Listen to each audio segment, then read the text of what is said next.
Hello and welcome to DukascopyTV. Joining me in the studio today is Zanolin, Managing Director of Alix Capital.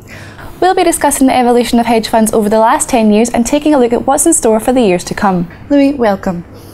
Thank you, welcome. The hedge fund industry hasn't had a great perception over the last few years from around 2007. What, in your opinion, has been the main reasons behind this? I believe there are three reasons that explain the bad perception of hedge funds. The first one is linked to the liquidity issue that happened during the financial crisis in 2008. At that time, a number of funds had to restrict their liquidity. Investors were not able to basically get their money back when they wanted. Even though the number of funds that restricted liquidity was quite small on average, the impact on the investor community was huge. So that's for me really the first reason.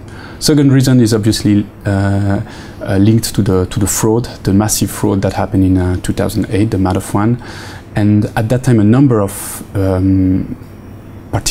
market participants just started to learn about hedge fund, and they learn it by the fraud, actually, with the fraud. So therefore that's the second aspect of which gave investor a bad perception of hedge funds, even though it was not linked to hedge funds per se. It just happened that the structure that was used by Madoff was a hedge fund.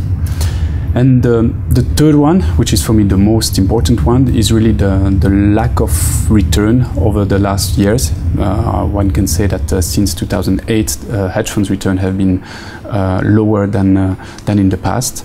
And a number of hedge funds are since then questioning themselves whether it is still an interesting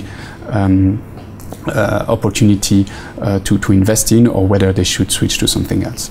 Okay, so what has been the real performance in hedge funds over the last 10 years in comparison to other investments such as bonds or equities or commodities, for example?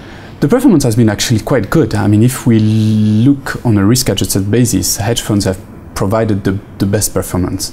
It is true that over the last 5 years, bonds had a very good run, but it is due to a very specific reason, given the flight to quality that investors are looking for.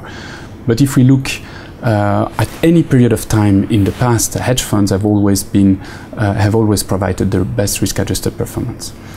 It is true that I would say that in 2008, for the first time, hedge funds had a worse performance than in the past. People in the first investor have been used to positive return regardless of market condition. And for the first time in 2008, suddenly the correlation of hedge funds on average started to increase with the performance of market, and the equity market in particular. But if we want to give some figure, even though hedge funds were down 20% in 2008, this compared to minus 50% to equity. So I would say that most of historical hedge fund investors are still strong believer in the benefit of holding hedge funds in their portfolio. So what trends have you noticed in the industry over the last few years?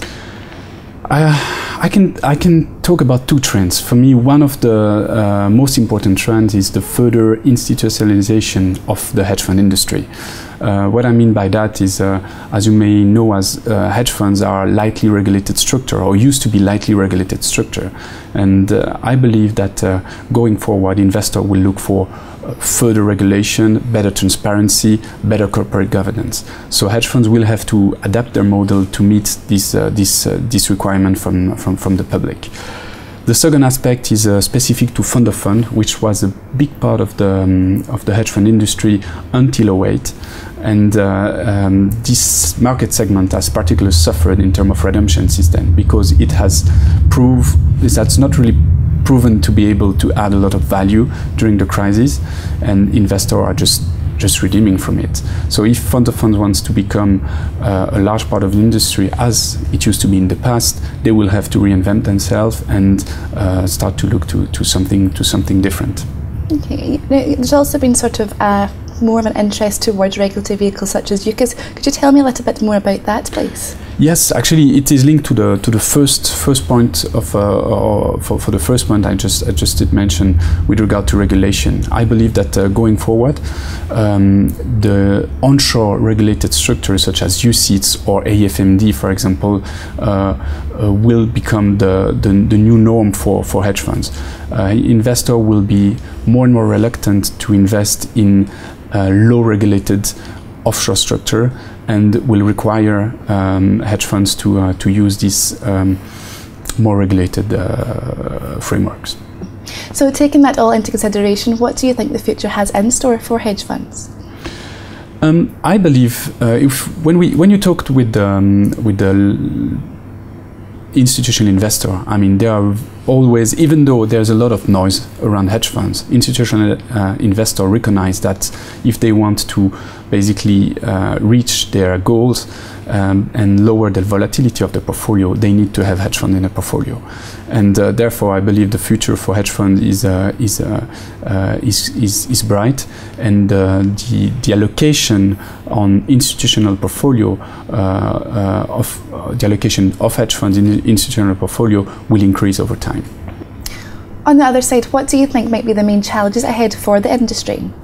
I believe at the moment the main challenges are really the market conditions that are very difficult for most hedge fund strategies.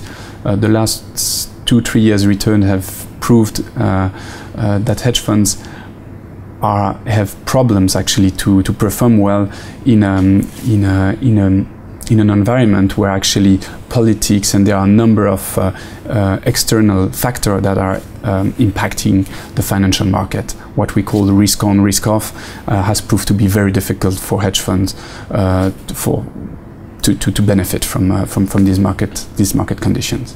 Louis, thank you very much for your time today and for your insights. You're welcome. Thank you. Now that's all we have time for at the moment, but click back to Dukascopy for all the latest news and interviews. But for now, goodbye.